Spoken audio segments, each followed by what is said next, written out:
La historia de Al Capone ha sido contada durante 75 años con el mismo final. El gobierno detuvo a Al Capone por evasión de impuestos. Los hombres que lo detuvieron eran agentes del Tesoro estadounidenses, Elliot Ness y los Intocables. Pero en realidad no sucedió así. La auténtica historia, el auténtico plan para cazar a Al Capone fue una operación secreta de la CIA. Hubo agentes secretos, instrucciones del presidente y un grupo de empresarios con identidades secretas. Juntos idearon un minucioso plan para cazar al asesino más cruel de los años 20. El hombre al que denominaron como el enemigo público número 1. A pesar de lo poderoso y despiadado que era, Capone fue detenido.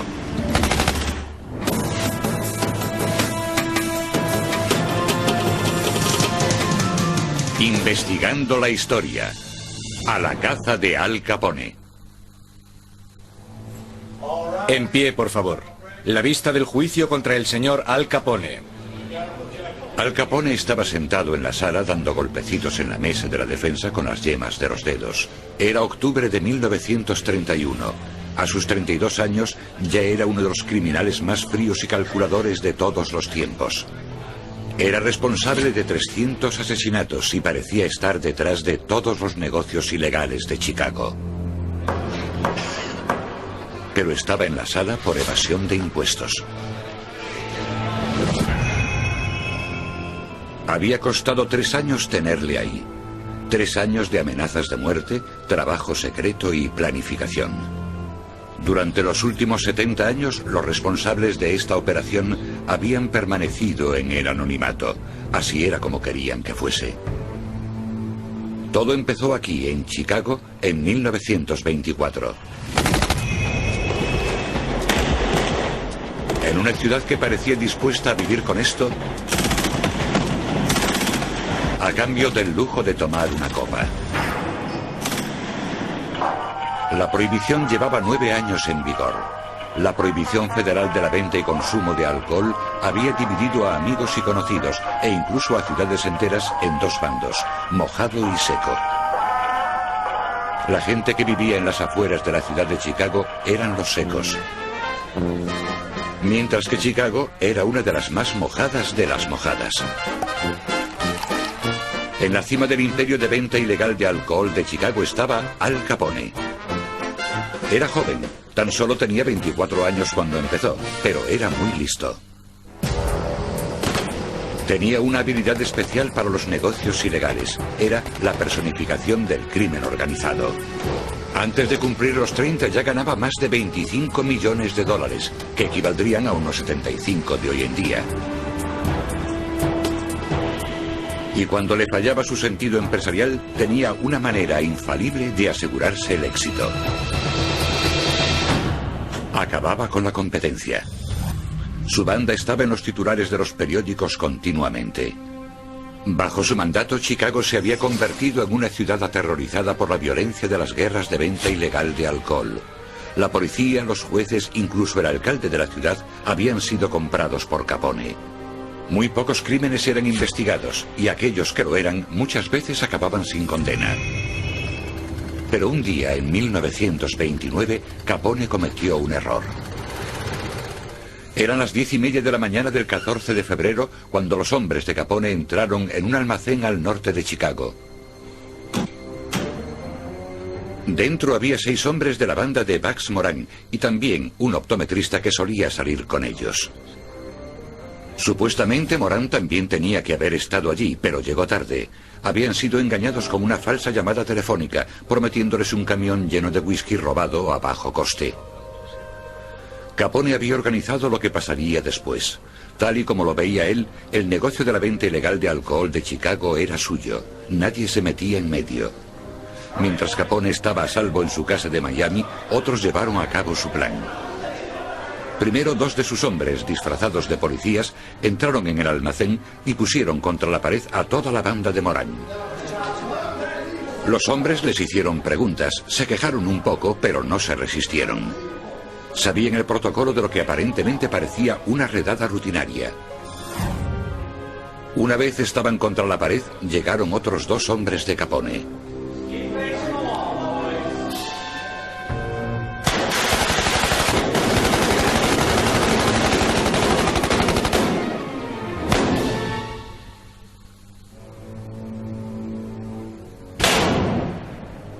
Fue uno de los crímenes más brutales de toda la historia de Chicago.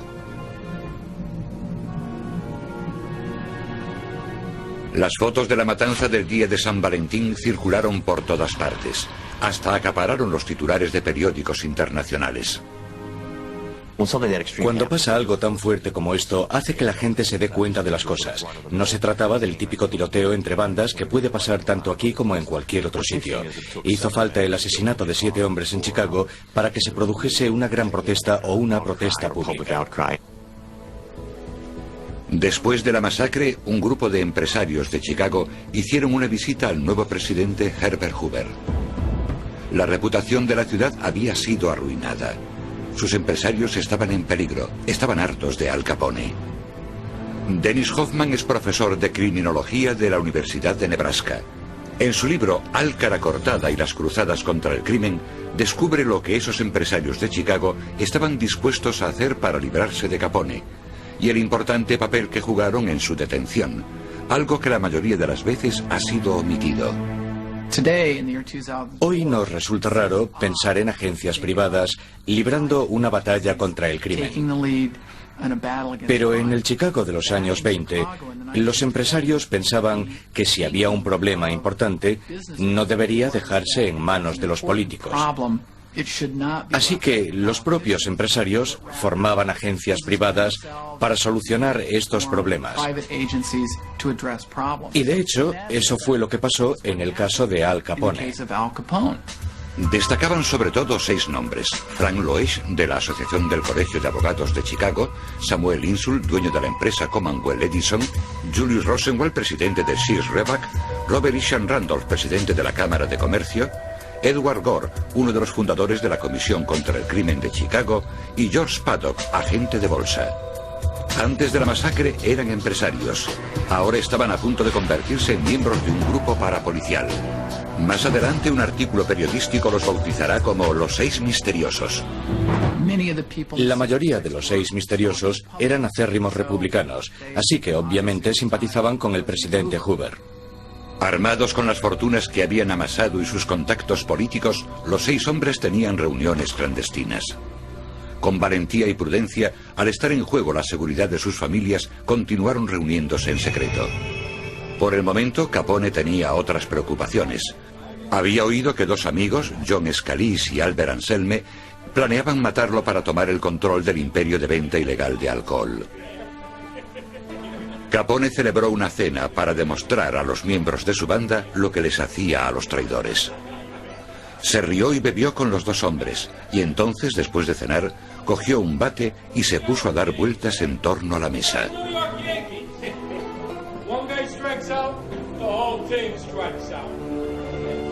Somos un equipo, dijo, como los Yankees de Nueva York, pero solo hay un jefe y ese soy yo.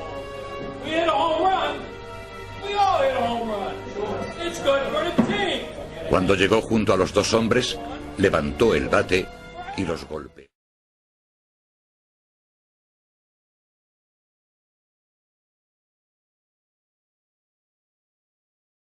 hasta la muerte.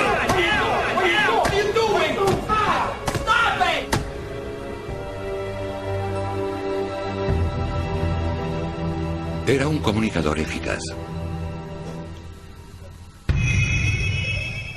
En el despacho oval, el presidente Hoover llamó al secretario del Tesoro, Andrew Mellon, para su ritual diario de ejercicio matinal y conversación. Y le preguntó lo mismo que le preguntaba todos los días: ¿has detenido ya a ese tal Capone? Aún faltaban meses para el crack de la bolsa, que supuso el comienzo de la Gran Depresión en el país. Hoover no era nada tonto. Puede que fuera nuevo en la presidencia, pero sabía que para tener éxito tenía que tener contentos a los líderes industriales de la nación. Además, la prohibición había sido idea suya y fue una de las razones por las que le habían elegido presidente. Quería a Capone entre rejas, casi tanto como sus electores de Chicago. El secretario del Tesoro, Mellon, había ideado un plan de ataque sobre 2 flancos. Había enviado a Chicago a 2 grupos de agentes del Tesoro. Ambos grupos entrarían en contacto con los 6 misteriosos cuando llegaran a la ciudad. Para entonces, los 6 tenían $1 millón en su fondo de lucha contra el crimen, que estaría a disposición de los agentes cuando les hiciera falta. Elliot Ness y sus intocables perseguían a Capone por violar la prohibición. Mientras Ness acaparaba los titulares de los periódicos, el otro grupo de agentes trabajará en secreto para infiltrarse en la banda de Capone e intentarán sacar información a los propios hombres de Capone sobre su forma de llevar el negocio. El agente especial Frank Wilson será el encargado de clasificar la información y las pruebas. El agente Mike Malone arriesgará su vida intentando infiltrarse en la banda de Capone. Su tapadera la inventaron en las oficinas centrales. Mike sería un matón de poca monta de Filadelfia. Los otros 4 agentes saldrían a la calle en busca de informadores y comprobarían los archivos bancarios. Capone sabía todo lo que pasaba en Chicago en 1929. Oyó hablar de los 6 misteriosos y de los agentes del servicio de inteligencia, pero no les dio demasiada importancia. Yo supongo que quizás Capone se acabó creyendo algunas de las historias que publicaban sobre él los periódicos de Chicago.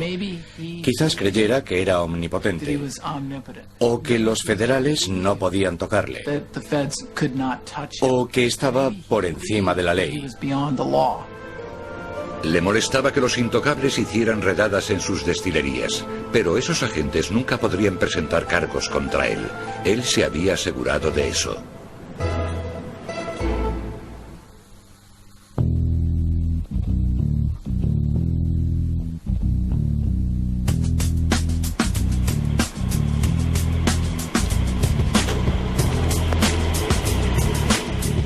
Sin duda, Al Capone suponía una amenaza para la sociedad. Era un despiadado asesino que desató una ola de crímenes sin precedentes en Chicago y dio a la ciudad una reputación de la que aún no se ha librado hoy en día.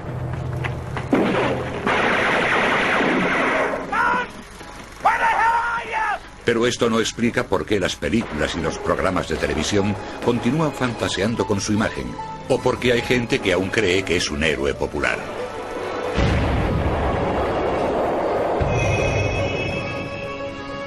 Llegó a Chicago procedente de Brooklyn en 1924, siguiendo a su mentor, y se convirtió en el jefe de la mafia más joven de la historia.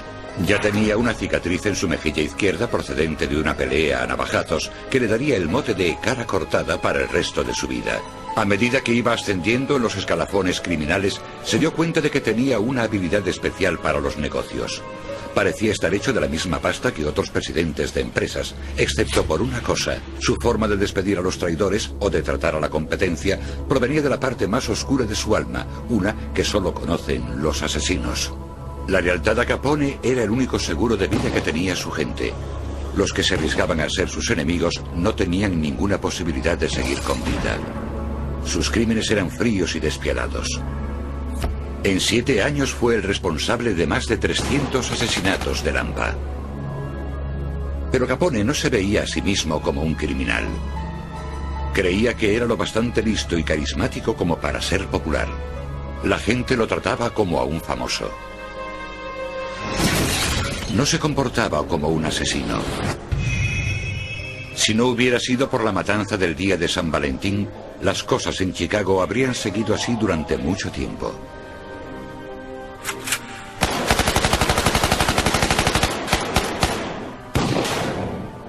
Pero una vez estuvo claro que Al Capone estaba detrás del brutal asesinato en serie, la ciudad que él creía suya se volvió contra él. A finales de 1924, los 6 misteriosos, los empresarios de Chicago convertidos en grupo parapolicial, estaban progresando en su plan para librarse de Capone. Cada miembro tenía sus motivos para querer a Capone fuera de Chicago. Frank Leach, un cristiano devoto y superviviente del gran incendio de Chicago, lo veía como un servicio público. George Paddock, futuro miembro del Congreso de Estados Unidos, estaba preocupado por el efecto que tendría en los pobres. Robert Isham Randolph había mandado tropas en la Primera Guerra Mundial y veía esto como otro tipo de guerra. Colectivamente sus motivos eran sencillos. Creían que con Capone y su banda sueltos la ciudad no era un lugar seguro. Las cosas empezaron a salirles bien. Iniciaron una campaña secreta para conseguir que otros empresarios contribuyeran económicamente en su lucha contra el crimen. Se reunían regularmente con los agentes federales que el presidente había enviado a Chicago. Elliot Ness y los intocables preparaban abiertamente la acusación por violar la prohibición, mientras que los agentes del servicio de inteligencia trabajaban de incógnito, arriesgando sus vidas en busca de pruebas de algo que en principio parecía casi cómico: evasión de impuestos. A algunas personas les parecerá gracioso que Al Capone fuera detenido por evasión de impuestos, pero esto simplemente demuestra lo difícil que era acusarlo de otros crímenes. Los testigos acababan siempre muertos. Y había otra dificultad. A la gente de Chicago le gustaba el alcohol. Capone era su proveedor. No tenían ganas de que lo detuvieran. Si los federales cogían a Capone acusándole de violar la prohibición, este caso sería juzgado en dos lugares. Sería juzgado en los tribunales, pero también sería sometido a un juicio público. Lo mejor era acusarle de evasión de impuestos, porque el contribuyente medio entendía la detención de un ciudadano que había eludido su responsabilidad a contribuir al bien general de la sociedad. Los 6 agentes secretos de la IRS asignados al caso Capone solían reunirse en una salita de una oficina de correos de Chicago. No eran hombres comunes y corrientes. Eran del tipo de personas que tienen el valor de pasar por una puerta sabiendo que hay gente armada al otro lado, y también la habilidad de saber identificar hasta la prueba más pequeña.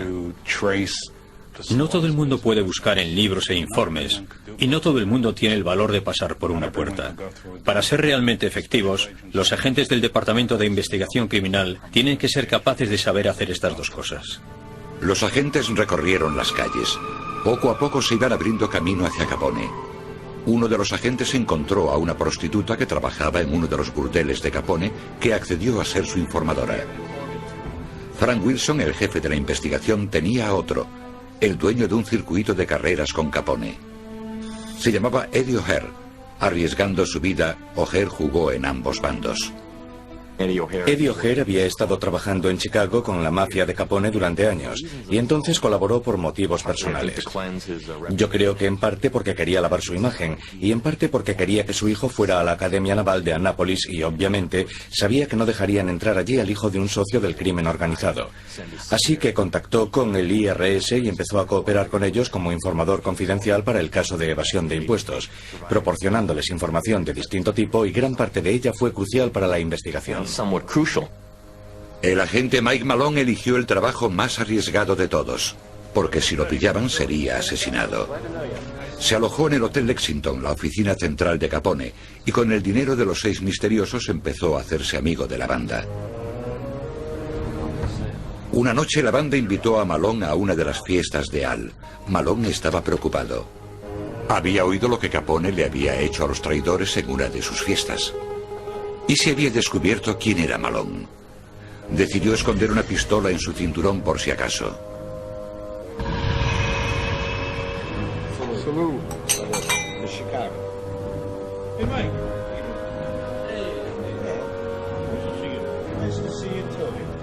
Cuando sirvieron la cena, Malone se comió un trozo del filete.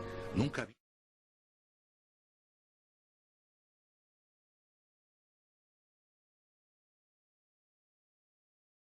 probado un filete tan especiado.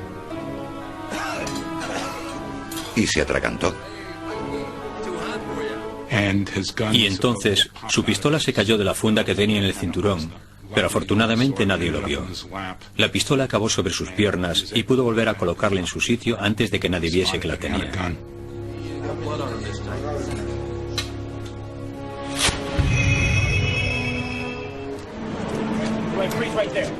Días después, a la salida de un teatro, Al Capone se encontró con 2 policías.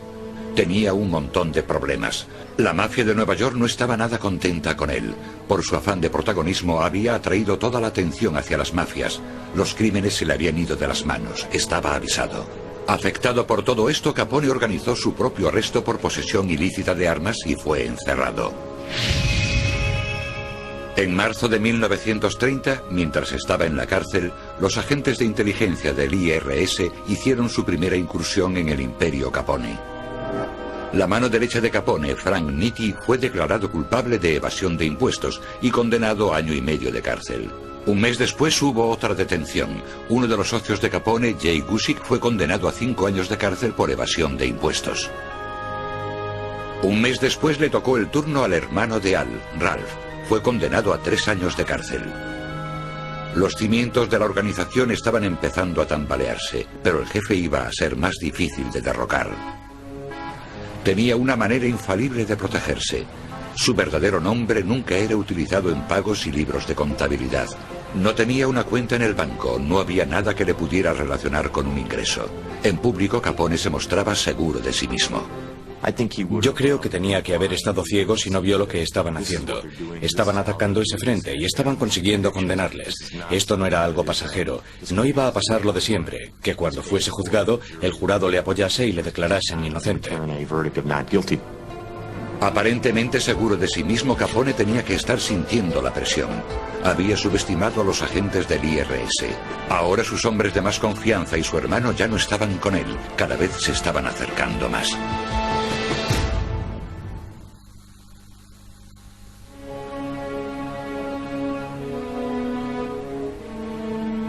En marzo de 1930, los 6 misteriosos hicieron el siguiente movimiento para intimidar a Capone. Uno de los miembros de los 6 misteriosos era Frank Loes. Estaba en los 6 misteriosos y también era jefe de la Comisión contra el Crimen de Chicago. La Comisión contra el Crimen de Chicago, un organismo de control privado, publicó una lista de enemigos públicos con los nombres de los 28 peores criminales de Chicago. Varias veces durante el año siguiente, Al Capone se ganará su puesto de enemigo público número 1. El gángster, que siempre reivindicaba su legitimidad, era ahora públicamente nombrado la persona más peligrosa de Chicago. Yo creo que ser un gángster debe de ser algo muy complejo en lo que se refiere a la personalidad. Por un lado, estás involucrado en actividades ilegales. Estás quebrantando la ley de todas las formas posibles. Estás metido en violencia, etcétera, etcétera, etcétera. Por otro lado, por tu propia autoestima, probablemente te guste caer bien a la gente, ser respetado en cierto sentido. A nadie le gustaría que sus hijos creyeran que su padre era un gángster, sino que se dedicaba a otra cosa, a poder ser buena.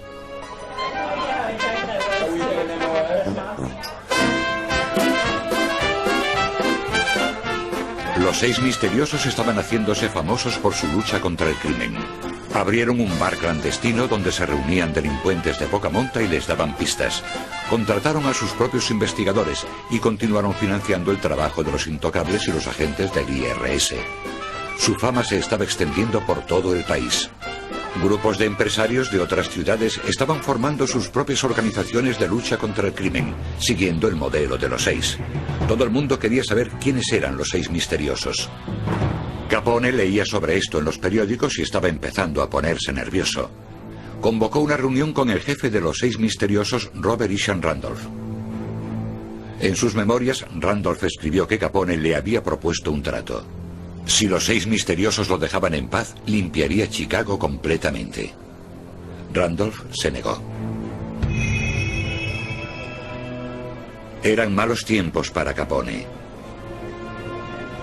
El mundo de la mafia estaba cambiando. Había un nuevo alcalde en Chicago con un nuevo departamento de seguridad del Estado que no podía ser comprado.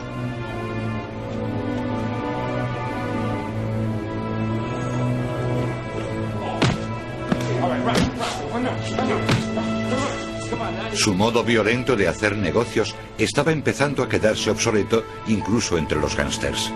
Y ahora lo estaban amenazando con encerrarlo durante mucho tiempo. Capone estaba quedándose sin opciones. Llamó a su abogado y organizó otro encuentro, esta vez con el jefe de los servicios de inteligencia del IRS, Frank Wilson. Capone quería hacer un trato. Estaba dispuesto a pagar al fisco cerca de $1,5 millones si abandonaban la investigación y no le procesaban. Pero Wilson no estaba interesado. Al salir del despacho, Capone se paró junto a él y le susurró al oído: ¿Qué tal está su mujer, Wilson? Cuídese mucho. Wilson se tomó la amenaza muy en serio. Sabía lo que Capone era capaz de hacer. Pero tal y como él lo veía, los agentes del IRS no necesitaban hacer un trato con Capone. En The Hawthorne Smoke Shop había pruebas irrefutables de su culpabilidad y estaban a punto de salir a la luz.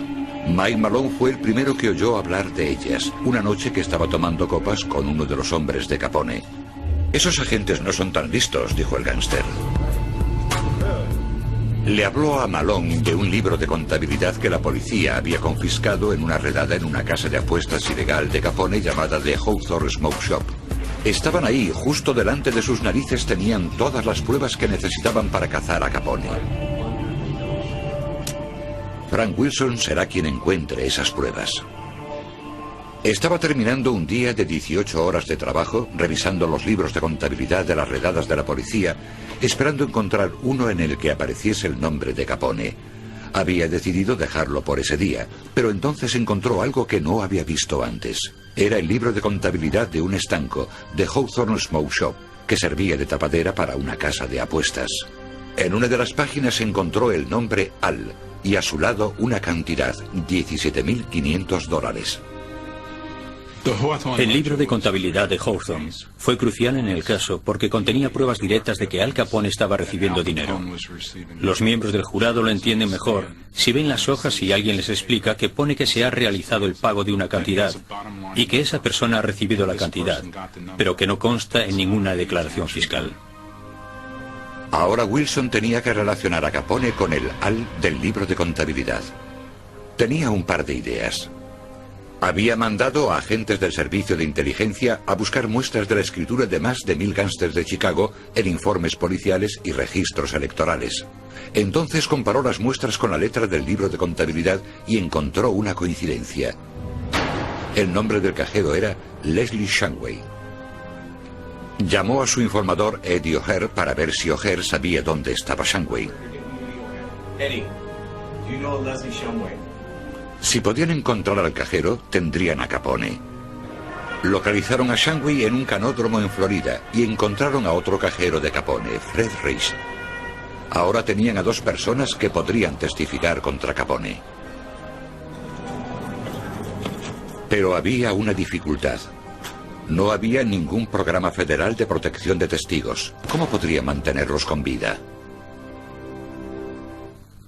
Entonces los 6 misteriosos dijeron, vamos a hacer lo que tengamos que hacer. Y financiaron esta actividad. Y en cierto modo formaron como un pequeño ejército privado que luchaba contra los mafiosos de la misma manera que luchaban entre ellos. Mientras los agentes de inteligencia preparaban el caso contra Capone, a la oficina de Wilson llegó una carta del abogado de Capone, Lawrence Mattingly. Contenía un informe anual de los ingresos de Capone de los últimos 5 años. Capone, cuya fortuna ascendía a más de $25 millones, estaba dispuesto a declarar haber ganado $226.000 en 4 años.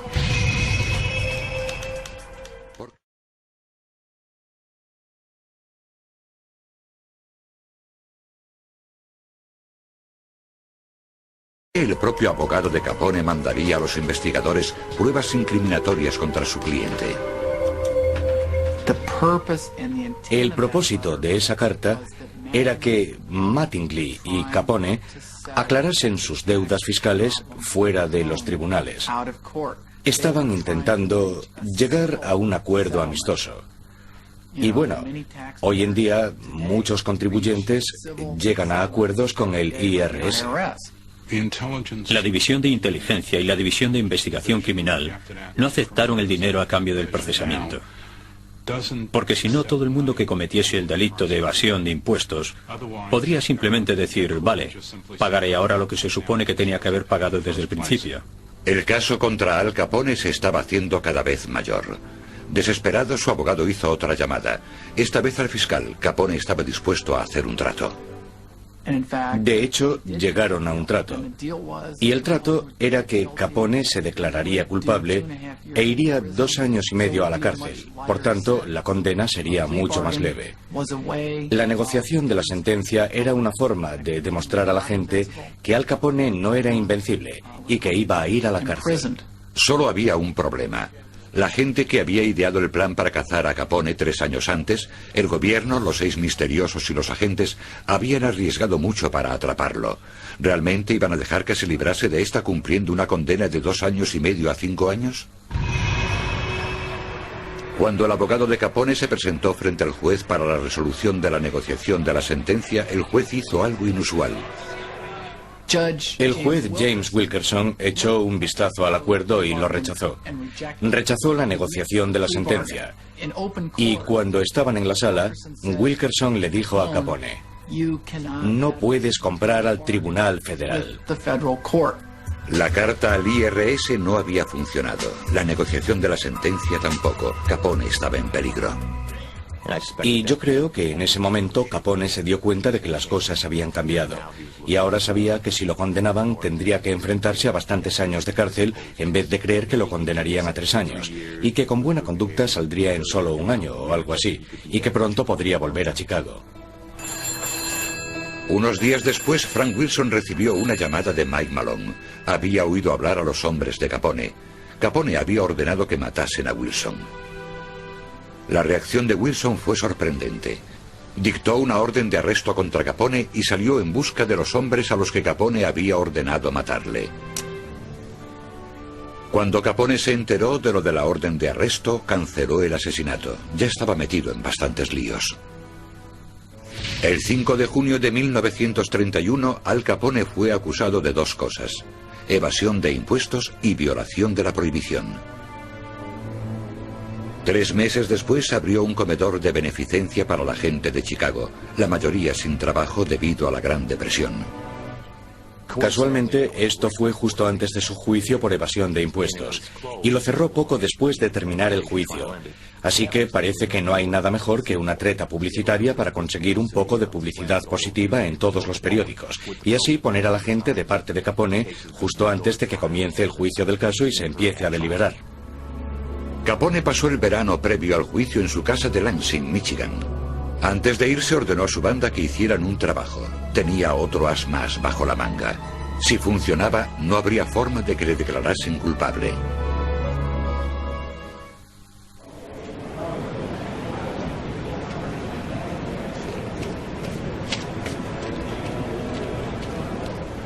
Frank Wilson, agente de los servicios de inteligencia, llegó al juzgado del condado de Chicago el 6 de octubre de 1931 por la mañana temprano. Nadie lo detuvo. Nadie sabía quién era. Elliot Ness también estaba en la sala, pero solo como espectador. Los 2 equipos de agentes federales habían hecho su trabajo. Ness y los intocables presentaron 5.000 acusaciones contra Capone por violación de la prohibición. Frank Wilson y los agentes del IRS citaron a 75 testigos para el caso. Para cuando acabara el juicio, habrían demostrado que Capone había ganado al menos $1 millón en sus 7 años como jefe de la mafia de Chicago.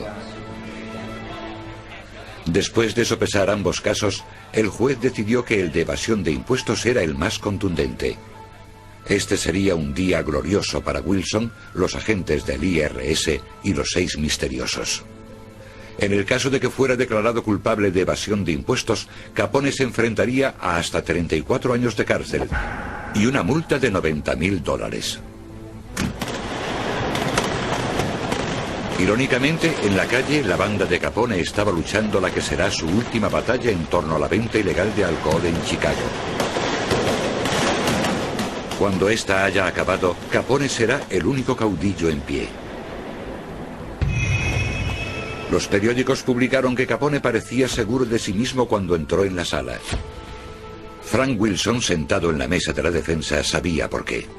De alguna manera habían obtenido los nombres de los miembros del jurado. El primer paso para luego sobornarlos, intimidarlos, etcétera, etcétera, etcétera. El agente Mike Malone, aún de incógnito, había informado a Wilson de esto, y Wilson se lo había notificado al juez.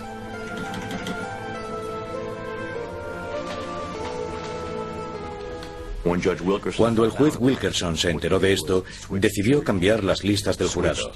Cambió la lista de su sala con la de otro juez y llegó un grupo de gente totalmente nuevo, otros miembros del jurado diferentes. Y esto debió de ser una auténtica sorpresa para Capone y sus hombres, que estaban intentando sobornar al jurado. El juicio de Capone siguió adelante con un nuevo jurado, con el que los periódicos se divirtieron mucho. Parecía cosa de justicia divina que el hábil Al Capone tuviera que ser juzgado por un grupo de campesinos vestidos prácticamente con andrajos. Había 3 pruebas clave: la carta del abogado de Capone estimando los ingresos de Capone en $50.000 al año durante 4 años, y el testimonio de los 2 testigos principales, los cajeros de Capone, Reese y Shanway. Los abogados de Capone parecían haber sido pillados por sorpresa con la acusación de evasión de impuestos. Consiguieron que unos corredores de apuestas testificaran lo mucho que Capone había perdido, pero esto era prácticamente irrelevante. A pesar de todo, Capone mantuvo la compostura, pareciendo casi desinteresado en determinados momentos. Capone no tuvo ninguna reacción visible durante el juicio. Quiero decir, una vez más, esto es lo que pasa cuando eres un gángster. Es parte del trabajo. Siempre van a ir detrás de ti, y en este negocio, sobre todo, es importante no perder los nervios y no demostrar que te han pillado.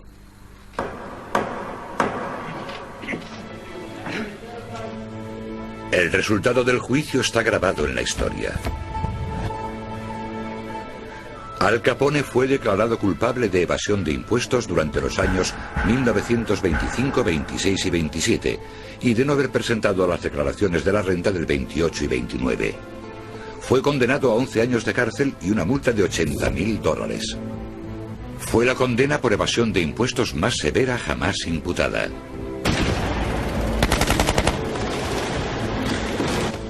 La evasión de impuestos puede parecer un final pobre para uno de los gángsters más crueles de todos los tiempos, pero cumplió su función.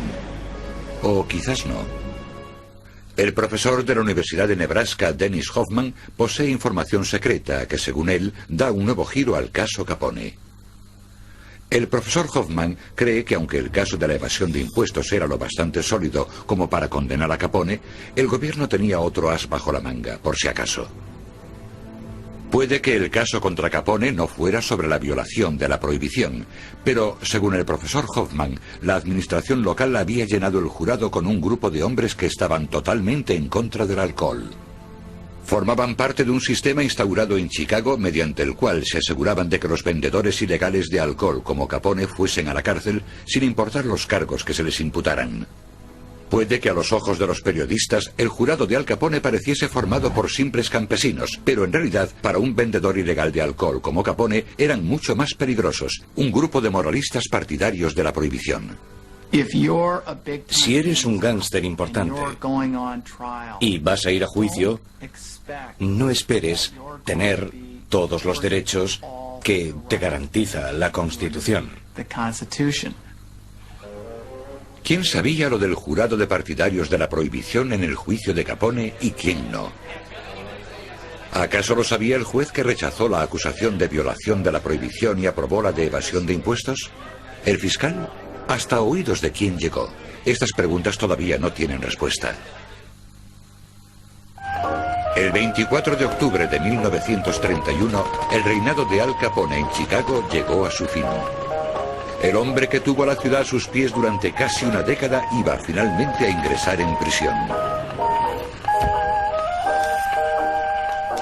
Los periódicos de Chicago celebraron el fin de la era Capone. En una entrevista sobre el juicio, Capone dio un último saludo, no a los agentes del tesoro, Elliot Ness y los intocables, a quienes la historia considerará como sus archienemigos.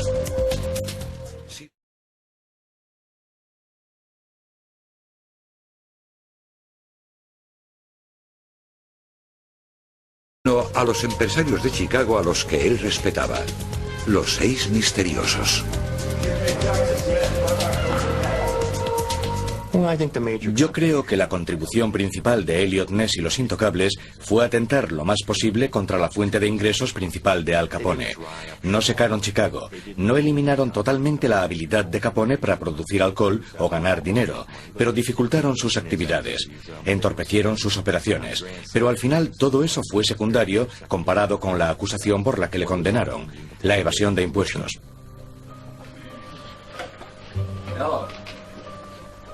Los 6 misteriosos, acordes con su deseo de mantener las identidades de sus miembros en secreto, habían permanecido fuera de la sala, pero estaban atentos a todo lo que ocurría dentro.